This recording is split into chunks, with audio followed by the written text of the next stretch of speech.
नमस्कार. थँक्यू शिरीष निवेदनाबद्दल. सगळ्यात पहिले ऐकू येतोय ना आवाज?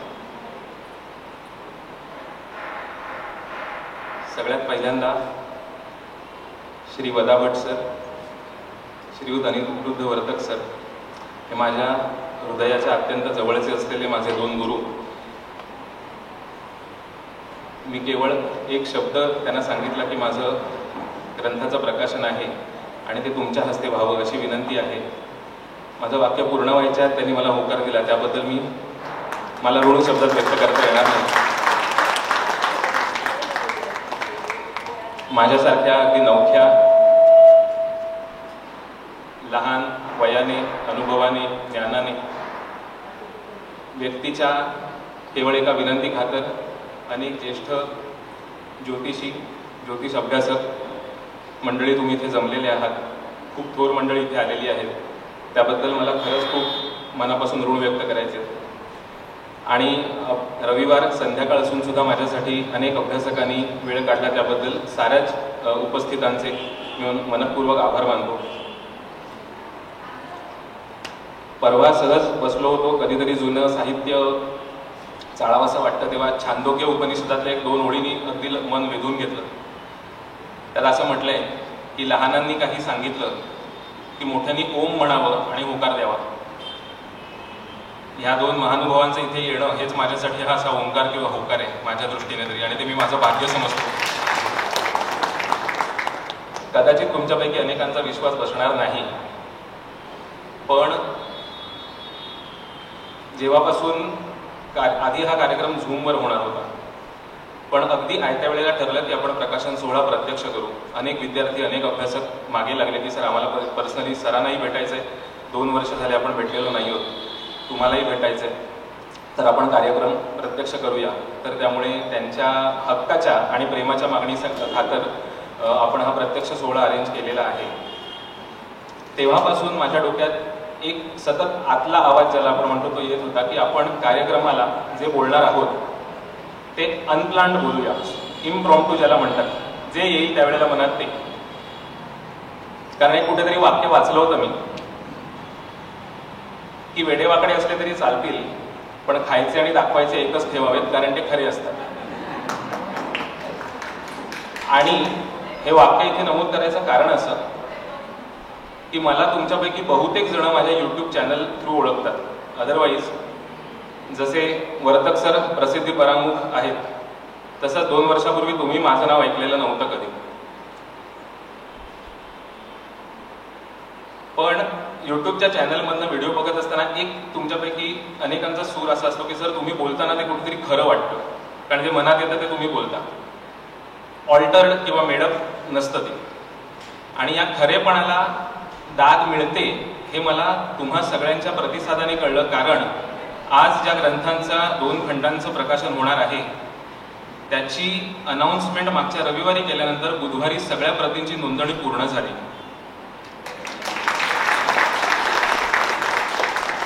ही मी तुम्ही सगळ्यांनी माझ्या खरेपणाला, सच्चेपणाला, प्रामाणिकपणाला दिलेली दाद समजतो.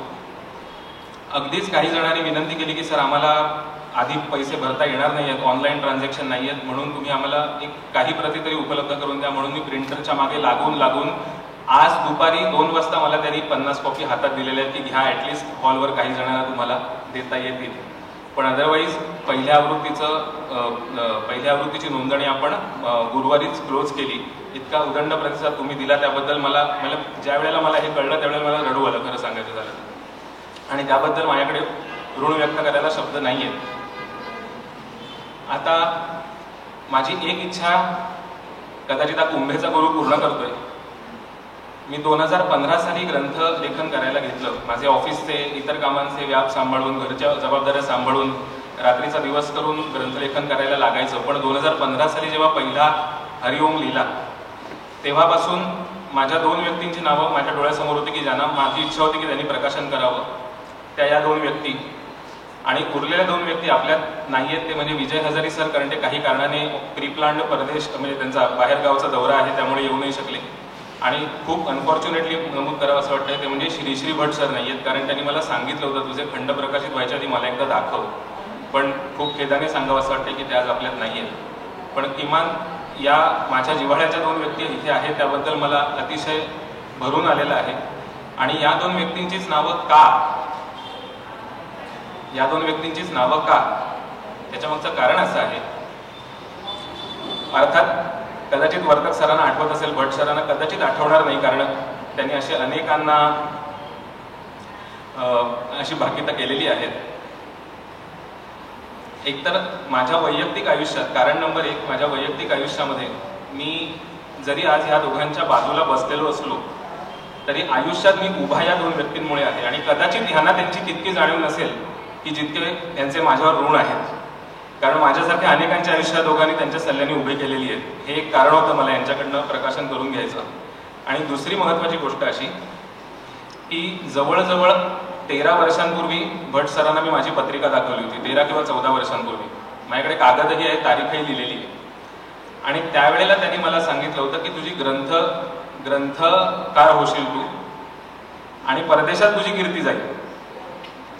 परदेशात वगैरे जाईल वगैरे हे एका वेगळ्या कारणामुळे गेली असेल, पण ग्रंथकार झालो हे मात्र भट सरांचं 13-14 वर्षांपूर्वीचं भाकीत हे आज खरं येतंय, हे तुमच्या समोर घडतंय. आणि अनिरुद्ध वर्तक सरांचे तर माझ्यावर कसे उपकार आहेत ते म्हणजे अचंबित करण्यासारखी गोष्ट आहे.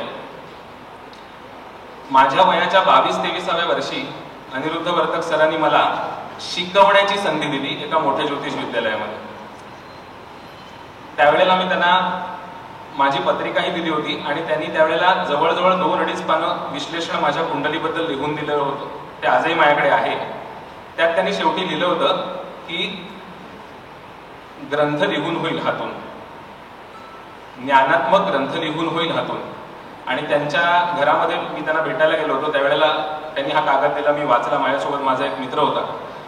काही कल्पनाही नव्हती की मी काही पुढे ग्रंथ लिहिणारे वगैरे, पण मी ती ओळ वाचल्यावर त्यांना म्हटलं होतं की सर हो, मला वाटतं कधीतरी एखादं पुस्तक वगैरे लिहावं. तेव्हा माझं वाक्य पूर्ण व्हायच्या आत त्यांनी तोडून मला सांगितलं होतं पुस्तक वगैरे नाही, एन्सायक्लोपीडिया सारखं एखादं सिरीज होईल तुझ्याकडनं ग्रंथांची. आणि आज त्याचं प्रत्यंतर मला येत आहे.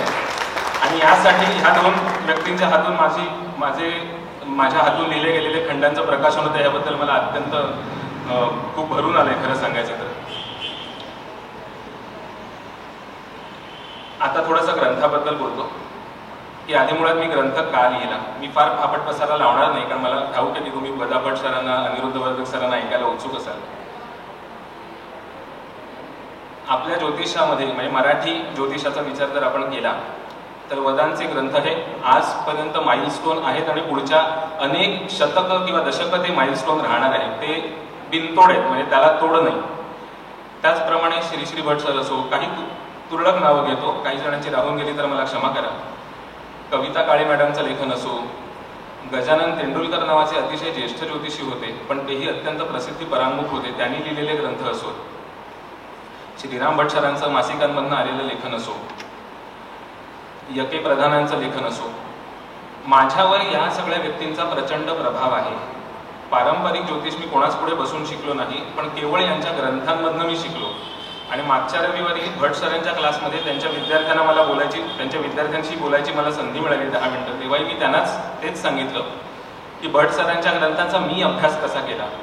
आणि त्यामुळे ग्रंथ हे गुरु मानून एखादी व्यक्ती घडू शकते याचं जर उदाहरण जर नवशिका ज्योतिषांना जर हवं असेल तर ते म्हणजे मी आहे. मग हे असं असताना नवीन एक ग्रंथ मला लिहायचं कारण काय? कारण माझ्या हिशोबाने तरी खरंच ह्यांचे ग्रंथ जर अभ्यासले ना तर उत्तम ज्योतिषी होता येईल. स्पष्ट सांगायचं झालं तर एक एक शब्द हा एवढी व्यापकता आणि एवढं वजन घेऊन येतो की त्याला तोड नाही. म्हणजे त्यामुळे ज्या वेळेला पहिल्यांदा माझ्या मनात माझ्या ग्रहस्थितीने स्फुरण घातलं असेल की तू ग्रंथमाला लिही, त्यावेळेला मी आधी जवळजवळ 1-1.5 महिना स्वतःला प्रश्न विचारले की माझ्याकडे असं वेगळं काय आहे विद्यार्थ्यांना किंवा अभ्यासकांना देण्यासारखं की मी खरंच एवढं मोठं धाडस करावं. कारण माझा मूळ पिंड बघता एक थोडीशी माझी दरसोड वृत्ती आहे, त्यामुळे खरंच मी सुरू करेन सोडेन अशी पण धास्ती मला होती. पण सतत पडताळा घेत राहिलो, भट सरांशी संवाद साधत राहिलो, श्री श्री भट सरांशी. आणि मग एक लक्षात आलं की येस, आपल्यामध्ये काहीतरी देवाने असं दिलंय की जे आपण नवीन वेगळ्या प्रकारे मांडू शकतो. आणि जे आहे पूर्वजांनी पूर्वसुरींनी जी वाट दाखवलेली आहे त्याच वाटेने आपल्याला पुढे जायचंय, आपापल्या कुवतीने ती थोडीशी व्यापक करत जायचंय. आणि हे करण्याची काहीतरी एक संधी माझ्या पुढे आहे आणि माझ्यात ती थोडीशी क्षमता आहे असं मला रिझनेबली वाटलं आणि म्हणून मी हे ग्रंथ लिहायचं शिवधनुष्य उचललं. मग ते काय असं होतं की वेगळेपण माझ्या ग्रंथांमधनं मी मांडू शकतो की जुन्याला काट द्यायची नाहीये ऑफकोर्स, कारण खूप सोनं आहे जुनं जे आहे ते, पण तेच आणखीन एक्सपांड कसं करता येईल आपल्याला किंवा आणखीन आपल्या दृष्टीने भर कशी घालता येईल असं काय आहे तर ते मी तुम्हाला सांगतो, कारण या ग्रंथमालेचा पाया तो आहे.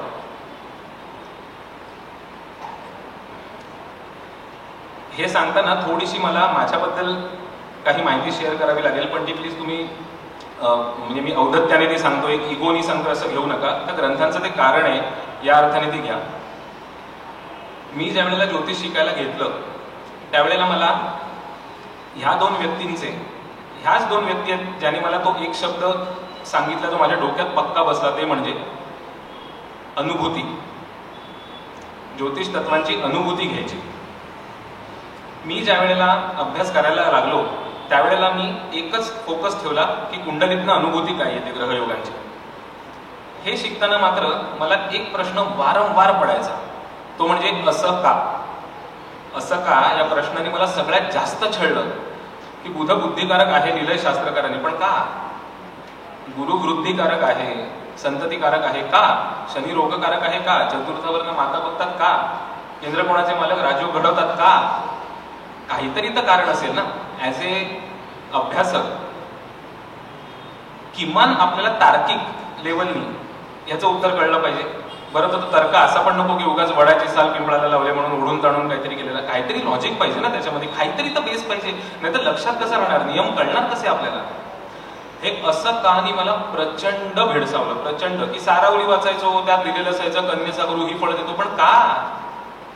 त्या शास्त्रकारांनी वेदांगांचा अभ्यास केलेला होता, वेदांचा अभ्यास केलेला होता, त्यांना आरण्यक माहिती होती, त्यांना उपनिषद माहिती होती, त्यांना संहिता माहिती होत्या, त्यांना वेगवेगळी माहिती होती. त्याच्या आधारावर त्यांना ज्योतिष त्यांनी सूत्रातनं मांडलं. आपण आज एक ज्योतिष घेतो आणि बघतो अरे काय लिहिलंय त्यामध्ये, नुसतं काहीतरी श्लोक लिहिलाय, त्याला काही आगा नाही पिछा नाही. तसं त्यांना माहिती होतं, आपल्याला माहिती नाही येते. हे असं का हा प्रश्न मला इतका भेडसावायचा. मग मी शेवटी विचार केला की आपण काय करावं. मग मी एक दिवशी तेच ज्या वेळेला सरांनी ती भाकीत केली होती तेव्हा त्यांना भेटलो. त्यावेळेला त्यांना माझी विवंचना सांगितली होती की सर मला ना हे प्रश्न फार भेडसावतात. त्यावेळेला भट सरांनी सांगितलेलं होतं, मी पटापट माझ्या डायरीमध्ये लिहून घेतलं होतं आणि ते माझ्या प्रस्तावनेमध्ये पण ते वाक्य जसंच्या तसं ऍड वर्बॅटिम ज्याला म्हणतात मी कोट केलेलं आहे की ज्योतिष तत्वांची आपल्या जीवनामध्ये अनुभूती घ्यायची असते. अनुभूती घ्यायची असते आणि त्या अनुभूती या शब्दाने माझ्या डोक्यावर इतकं गारुड केलं ना, मग ज्योतिषच नाही माझ्या साऱ्या विश्वावरच गारुड केलं की एक असतो तो आपला तर्क की हे असं असेल तसं असेल तसं असेल, पण कुंडलीत अनुभूती त्याची नाही आली तर हे सगळं मुसळ केरात आहे. त्या व्यापाला काही अर्थ नाही. तुमच्या जर कुंडलीत अनुभूती नाही घेता आली, मिथुनेचा गुरु कसा पडतो हे बघता नाही आला प्रत्यक्ष जीवनामध्ये, तर त्याला काही अनुभूती म्हणता येणार नाही. मग मी एकच ठेवलं की इकडे तिकडे हातपाय मारायचे नाहीत, भरपूर कुंडल्या गोळा करायच्या. लकीली माझे कॉन्टॅक्ट चांगले आहेत, लकीली माझ्या उपलब्ध झालं. अनेक देशांच्या व्यक्तींच्या ऑथेंटिक कुंडल्या मला लाभल्या की ज्यांचे अनेक जीवनाचे तपशील माझ्याकडे आहेत आणि त्यात मी सतत सतत पडताळा घेत गेलो. पण ह्या घेत असताना सुद्धा असं का हा प्रश्न सारखा छळायचा. श्री भट सरांशी माझा चांगला परिचय होता. त्यांनी पंचभौतिक सिद्धांत ज्योतिषशास्त्रामध्ये बऱ्यापैकी खूपच म्हणजे त्यांचं कार्य त्यामध्ये फारच मोठं आहे. मग मी विचार केला की आपल्याला निदान काही गोष्टी ह्या माध्यमातून उलगडू शकतात. मग मी माझा स्वतंत्र विचार पंचभौतिक सिद्धांतांवर करायला सुरुवात केली. अनफॉर्च्युनेटली आज आपल्या हयात नसलेले विलास देव सर, त्यांचा पंचभौतिक सिद्धांतांवर प्रचंड अभ्यास होता आणि माझं परमभाग्य की ते माझ्याशी रात्री 12-12 वाजता सुद्धा बोलत असत. मी कित्येक वेळेला रात्री 12 आणि 12:30 वाजता त्यांना फोन केलेला आहे आणि आम्ही बोलत बसलेलो. इतकं माझं भाग्य आहे. मला पडलेल्या शंकांबद्दल त्यांच्याशी मी चर्चा करत असे की सर तुम्हाला या पडल्या होत्या का, तर हो मलाही पडल्या होत्या. मग आम्ही बरंच चर्चा करत असू. माझा स्वतंत्र अभ्यासही मी सुरू केला होता आणि जवळजवळ 12-13 वर्ष पंचभौतिक सिद्धांतांचा आपल्या दैनंदिन जीवनामध्ये पडताळा कसा येतो हा मी घेत गेलो. ज्योतिष आणि पंचभौतिक सिद्धांत किंवा एकंदरीतच आपलं तत्वज्ञान यांची सांगड आहे हे मला लगेच कळलं. आणि मग मात्र एक नवीन ज्याला आपण म्हणतो पॅन्डोरास बॉक्स नवीन एक पॅन्डोरास बॉक्सच ओपन झाला की ग्रहस्थितीचे अर्थ निदान सुरुवातीला तार्किक लेवलला, जोवर कुंडल्यात पडताळा त्यांचा ती नंतरची स्टेज असते, पण किमान सुरुवातीला तार्किक लेवलला ग्रहस्थितीचा अर्थ लावायचा कसा, की एका 2 ग्रहांच्या युतींची फळं बघायची कशी, की गुरुमंगळ युतीमध्ये नक्की काय होईल, कन्येच्या मंगळावर नक्की काय होईल, ग्रह राशी, ग्रह नवमांश, राशी नवमांश यांची उकल मला पंचभौतिक सिद्धांतामध्ये सापडली. कारण तुम्ही जुने ग्रंथ कुठलेही अभ्यासलेत ना, त्यात एक अतिशय छोटंसं प्रकरण असतं पंचमहाभूत म्हणून. कुठलाही घ्या ग्रंथ, पाराशरी घ्या, कुठलाही घ्या, जातक पारिजात पाराशरी कुठलाही घ्या, त्यात हे प्रकरण असतंच. शिवाय तुमच्या लक्षात येईल की प्रत्येक ग्रहाला 5 तत्व ही सगळ्या ग्रहांना आहेत, 5 तत्व सगळ्या राशींना दिलेली आहेत, अर्थात अंशांना पण तत्व दिलेली आहेत, नक्षत्रांना सुद्धा तसं पाहायला गेलं तर तत्व दिलेली आहेत. म्हणजे तत्व जर सगळ्यांना दिलेली आहेत तर ही तत्व हा कुठला तरी उगम असणार की नाही, किंवा तसा असेल तर निदान त्यातून ग्रह कसे निर्माण झाले, कारकत्व कशी निर्माण झाली, राशींची कारकत्व कशी निर्माण झाली याचा मी विचार करत गेलो. आणि मग मला अनेक गोष्टींची उकल होत गेली.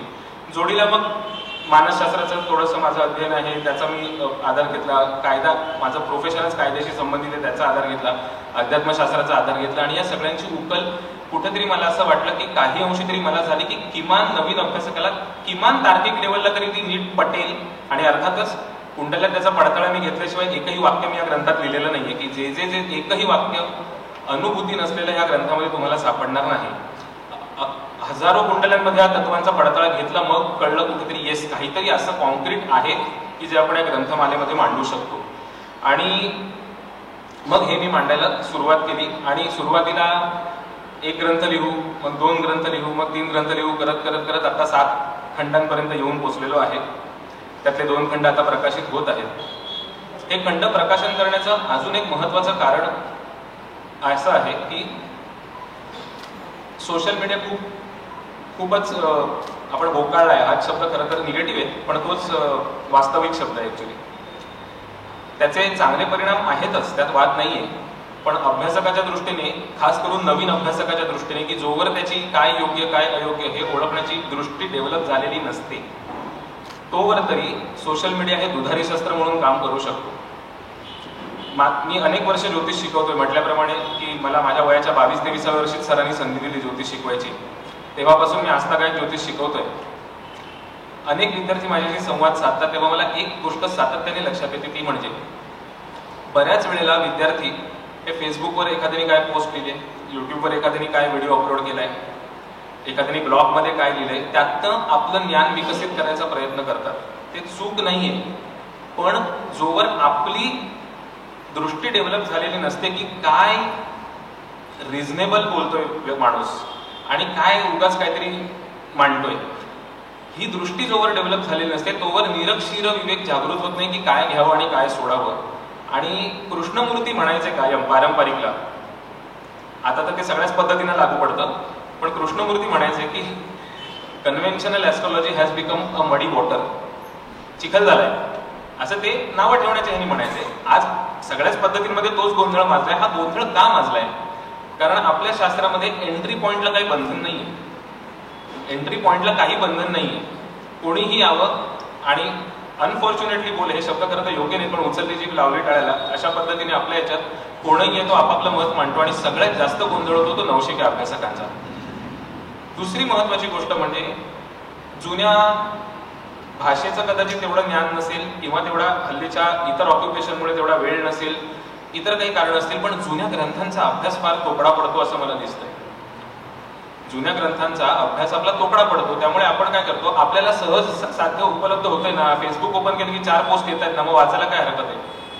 त्यामुळे होतं काय की नको नको ते आतमध्ये भरपूर शिरतं, नको नको ते मतामतांचा गलबला मनामध्ये शिरतो आणि कन्फ्युजन शिवाय काही होत नाही.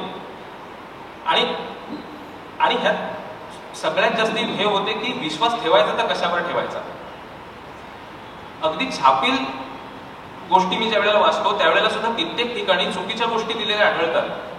चुकीच्या म्हणजे कुठल्या अर्थाने, मला वाटतं म्हणून सब्जेक्टिव्हली चुकीच्या नाही, शास्त्रकारांना सुद्धा ज्या अभिप्रेत नाही त्या चुकीच्या. उदाहरणार्थ आपण अशी वाक्य वाचतो कित्येक वेळेला की प्रत्येक लग्नाला 3.5 इष्टग्रह असतात, 3.5 शुभ ग्रह असतात, 3.5 अशुभ ग्रह असतात, किंवा हल्ली कारक हा शब्द प्रचलित झालाय, 3.5 कारक ग्रह असतात, 3.5 अकारक ग्रह असतात. हे कुठून आलं? कुठल्या तुम्ही ग्रंथात लिहिलंय मला तुम्ही दाखवा. पाराशरीत लिहिलंय का, लघु पाराशरीत लिहिलंय का, दाखवा. किंवा कर्क लग्नाला गुरु पूर्ण शुभ आहे भाग्यश असल्यामुळे, मग षष्ठेश म्हणून त्याचा रोल कुठे गेला? शनिराव युती म्हटली की प्रेतशाप, मग ते प्रेतशाप म्हणून झोडकून टाकायचं. गुरुराव युती चांडाळ योग. माझ्याकडे किमान 54 ते 55 पत्रिका आहेत. गुरु राहू युती न बिघडलेली आहे आणि घराला आध्यात्मिक वारसा आहे, संत सत्पुरुषाचा आशीर्वाद आहे घरावर. विशेषतः कोणस्थानामध्ये 159 मध्ये. मग त्याला चांडाळ योग म्हणून नावं ठेवायची. हे एकांगी दृष्टिकोनामुळे काय होतं की आपण फक्त चांगलं आणि वाईट ह्याच कॅटेगरायझेशन मध्ये बसतो. आपल्याला ग्रहस्थितीच्या विविध बाजू असतात हे आपल्याला लक्षात येत नाही आणि ह्या बाजू कोणीतरी कुठेतरी उलगडून दाखवल्याशिवाय आपल्याला कळणार नाही. आणि त्याची अनुभूती पण आली पाहिजे की एखाद्या ग्रहस्थितीची आपल्याला अनुभूती घ्यायची असेल तर तिथे विविध कंगोरे आहेत ना. परवाच मला एकांचा फोन आला होता की सर गुरुमंगळ युती आहे, कुठेतरी त्यांनी व्हिडिओ ऐकला असेल, गुरुमंगळ युती आहे माझ्या कुंडलीमध्ये, काय होईल सांगा. मी म्हटलं कुठल्या बाजूने विचार करताय? आरोग्याबद्दल विचार करताय का, संततीबद्दल विचार करताय का, भावंडांबद्दल विचार करताय का, कुठल्या बाजूने विचार करताय तुम्ही गुरुमंगळ युतीचा ते सांगा ना. त्याशिवाय की तुमचा मुलगा तापट असेल किंवा हट्टी असेल किंवा त्याचा अपघात होईल असं म्हणून, का तुमचा भाऊ जाडा असेल किंवा विद्वान असेल असं म्हणून, अगदी तर्काने जरी सांगायचं झालं तरी. हे आपल्या बऱ्याच वेळेला ना आपल्या साहित्यामध्ये ही एक गोष्ट मी बघितली की ते विविध कंगोरे जे आहेत ना एखाद्या ग्रहस्थितीचे ते कमी उलगडलेले आहेत किंवा अभ्यासकांच्या ते लक्षात येत नाही. ओके, त्यामुळे कुठेतरी एक मनात असा विचार झाला की एक अशी ग्रंथमाला लिहावी आहे त्याच आधारावर अधिक विकसन करत की सुसूत्रपणे, सविस्तरपणे, मुद्देसूदपणे कुठल्याही प्रकारे शास्त्राचा आधार न सोडता पण ऍट द सेम टाइम शास्त्रालाही मर्यादा आहेत हे भान लक्षात ठेवून सविस्तर विवेचन सगळ्या गोष्टींचं देत जायचं की जेणेकरून अथपासून इथपर्यंत खंड 1, खंड 2, खंड 3, खंड 4 करत करत करत आपण ज्यावेळेला पुढे जाऊ त्यावेळेला ते ज्ञान विस्तारत पण गेलं पाहिजे आणि व्यापक तर झालंच पाहिजे आणि सखोल पण झालं पाहिजे, खोलीही त्याची वाढली पाहिजे, जाण वाढली पाहिजे. ह्या पद्धतीने मग एक रूपरेषा मनामध्ये आली की ह्या पद्धतीने आपण हे खंड लिहू शकतो. आणि तसं मग मी लिहायला सुरुवात केलं. त्यातल्या पहिल्या 2 खंडांचं प्रकाशन आज जे होत आहे त्यातल्या त्रोटकपणे त्यांची माहिती देतो. पहिल्या खंडामध्ये आपण सुरुवात अगदी ज्योतिष म्हणजे काय इथपासून केलेली आहे. पंचमहाभूतांवर खूप भर दिलेला आहे कारण हा बेस घेतलेला आहे की पंचमहाभौतिक सिद्धांत, अग्नी, पृथ्वी, वायू, जल, आकाश. मग ह्यांची आणि मग इतर ग्रहांची जी सौम्य आहेत, क्रूर आहेत, जलदगती आहेत, मंदगती आहेत वगैरे जी काही कॅटेगरायझेशन केलेलं आहे ग्रहांचं, त्यातून ग्रहांची कारकत्व कशी निर्माण झाली हे पहिल्या खंडात उलगडलेलं आहे. त्यात अनेक प्रकारे वेगवेगळे एक्सप्लेनेशन तुम्हाला मिळतील की एखादं कारकत्व ग्रहात आलं कुठून, की संततिकारक गुरु आहे का, मंगळ भ्रातृकारक आहे का, चंद्रमाताकारक आहे का, ह्या कांची उत्तरं तुम्हाला या खंडामध्ये अनेक ठिकाणी मिळतील. कुठला तरी एक रॅशनल आधार त्याला घेतलेला आहे की अभ्यासकाच्या लक्षात राहावं ऍटलिस्ट की ओके हे कारकत्व आहे. पाठ करण्यात पॉईंट नाहीये, किती पाठ करणार, त्याला लक्षात राहावं, त्याला अनुभूती घ्यायला सोपं पडावं. खंड 2 मध्ये आता पंचमहाभूत झाली, ग्रह झाले. मग खंड 2 मध्ये ह्यांच्या सांगडीतनं राशी कशा बनतात, राशींची कारकत्व की आपण म्हणतो मेष रास आणि वृश्चिक रास मंगळाच्या राशी आहेत पण त्यात साम्य पण आहे पण फरकही आहे ना, तो येतो कुठून? हे तर चॅप्टरच आहेत खंड 2 मध्ये की मेष आणि वृश्चिक येथील फरक किंवा वृषभ आणि तुळेतील फरक. तो येतो कुठून की तूळ रास एका पद्धतीची आहे आणि वृषभ रास दोन्ही शुक्राचेच आहेत पण ते फरक येतात कुठून? पंखाला म्हणा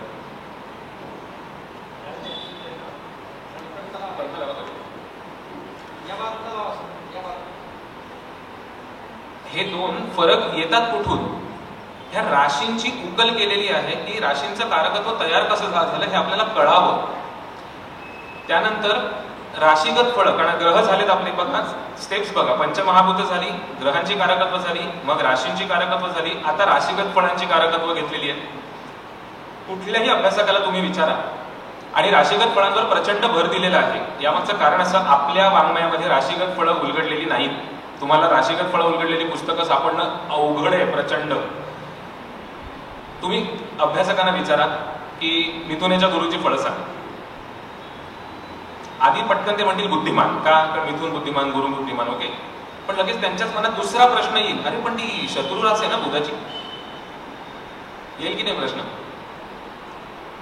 आणि मग पंचायत होईल. किंवा कन्येच्या शुक्राची फळं सांग आणि ती नीच रास आहे, ओके, पण मग उलटा प्रश्न आपण केला, पण मित्र आहे ना बुध त्याचा शुक्राचा, मग नीच रास का होते? मग पंचायत. याच्या मागचं कारण हे आहे की आपल्याला ना फंडामेंटल्स, मी कायम, सर पण कायम म्हणतात, सगळी सूत्र आहेत ती अनिरुद्ध वर्धक सरांचं हे कायम होतं की सगळं जे ते फंडामेंटल्समध्ये, फंडामेंटल्स तुम्ही एकदा नीट केलेत ना की त्याच्या परम्युटेशन कॉम्बिनेशनने तुम्हाला भरपूर गोष्टी गवसतील. आणि हा मला अनुभव आहे की सगळं जे आहे ते फंडामेंटल्समध्ये आहे. की मिथुनेच्या गुरुची किती फळं होऊ शकतात बघा ना, की गुरु कुठल्या बाजूने आपण बघणार, तर गुरु तुम्ही संततिकारक म्हणून बघताय, एखाद्या पत्रिकेत लग्नेश किंवा राशी स्वामी असेल तर आरोग्याच्या दृष्टीने बघताय, अध्यात्माच्या दृष्टीने बघताय, तो संधी उपलब्ध करून देणारा ग्रह आहे म्हणून बघताय, आर्थिक दृष्ट्या बघताय, की कुठल्या दृष्टीने गुरु बघताय ह्याच्यानुसार मिथुनेची फळं बदलणार आहेत ना. बौद्धिक दृष्ट्या फळं वेगळी आहेत, संततिकारक या नात्याने त्या वंध्या राशीतली फळं वेगळी आहेत, हे आपल्याला कळलं पाहिजे ना, हे आपल्याला कळलं पाहिजे म्हणून वगैरे वगैरे, बरोबर आहे. पण मिथुनेच्या बुधाचं त्वचा हे कारकत्वाची अनुभूती तुम्ही कशी घेणार? बुध त्वचा कारक आहे तुम्हाला माहिती आहे ना. माझ्याकडे 5 ते 6,000 कुंडल्या आहेत की ज्यांच्यामध्ये डिटेल, सगळी डिटेल्ड. त्यात एका शास्त्रज्ञाची कुंडली, जॉन बुर्के त्याचं नाव, त्यांनी कृत्रिम त्वचा पहिल्यांदा शोधून काढली, त्याचा मिथुनेचा बुध आहे. Medical respirator, artificial medical respirator ज्याने पहिल्यांदा डिव्हाइस त्यांनी बनवलं, त्याचा मिथुनेचा बुध आहे. रेस्पिरेटर मिथुन. कारकत्वांची अनुभूती घेणं हे ह्याला म्हणतात. किंवा बॉल पॉइंट पेन आपण वापरतो ना, ते ज्यांनी पहिल्यांदा इन्व्हेंट केलं त्याचा कन्येचा बुध आहे. मग बुध लेखन विद्येचा कारक आहे, आपण परीक्षेत लिहितो आणि शास्त्री पास होतो, अनुभूती कशी घेणार?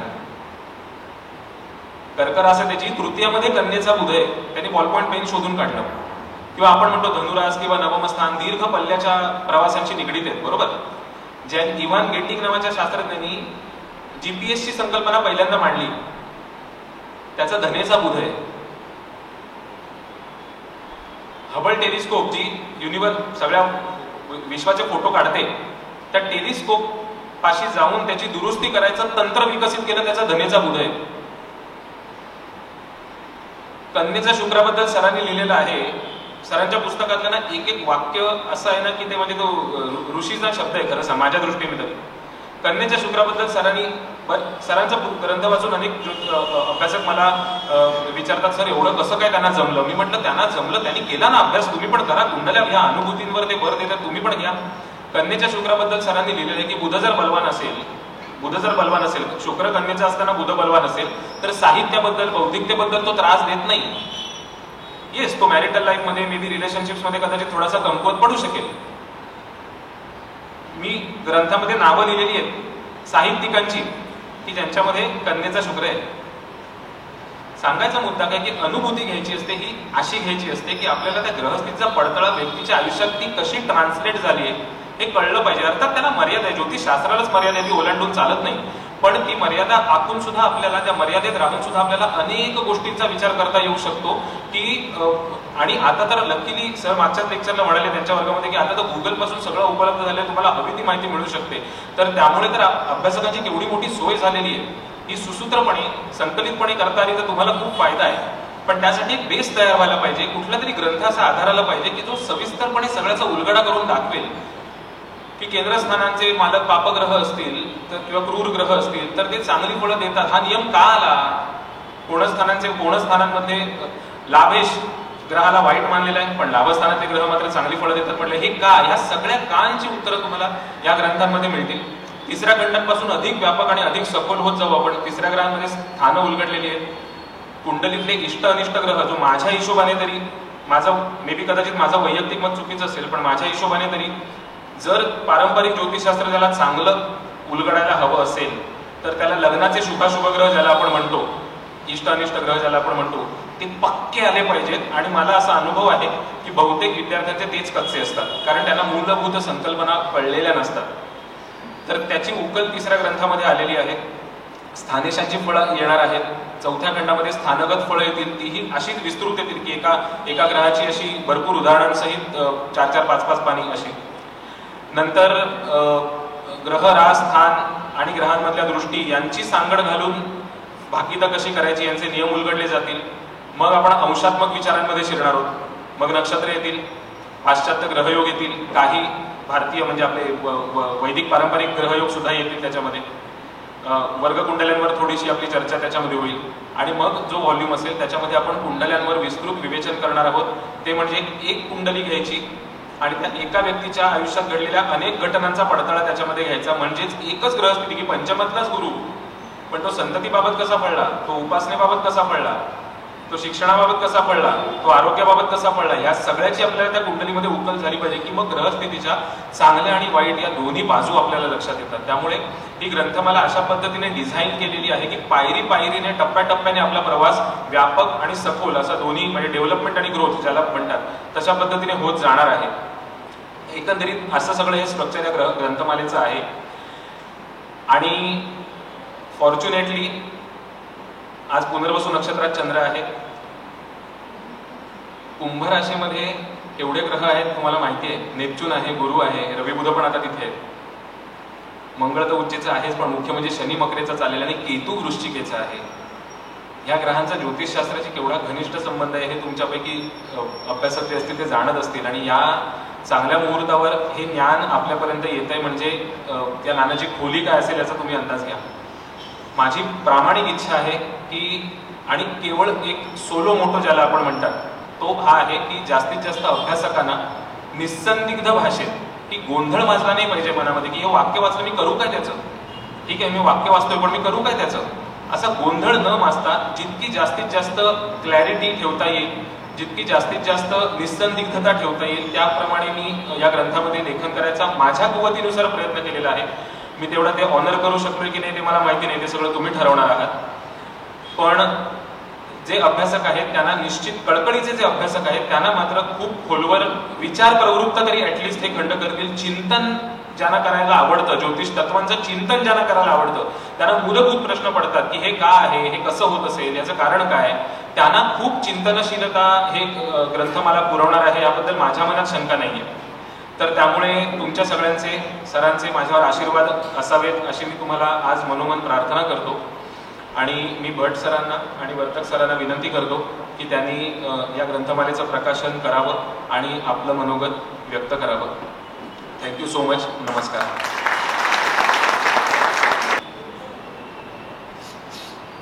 वरद विनायक खांबेटे यांच्या फलज्योतिषातील संपूर्ण अभ्यासक्रम खंड पहिला पंचमहाभूते व ग्रह, दुसरा राशी व ग्रहांची राशीगत फळं याचं प्रकाशन झालं असं मी जाहीर करतो.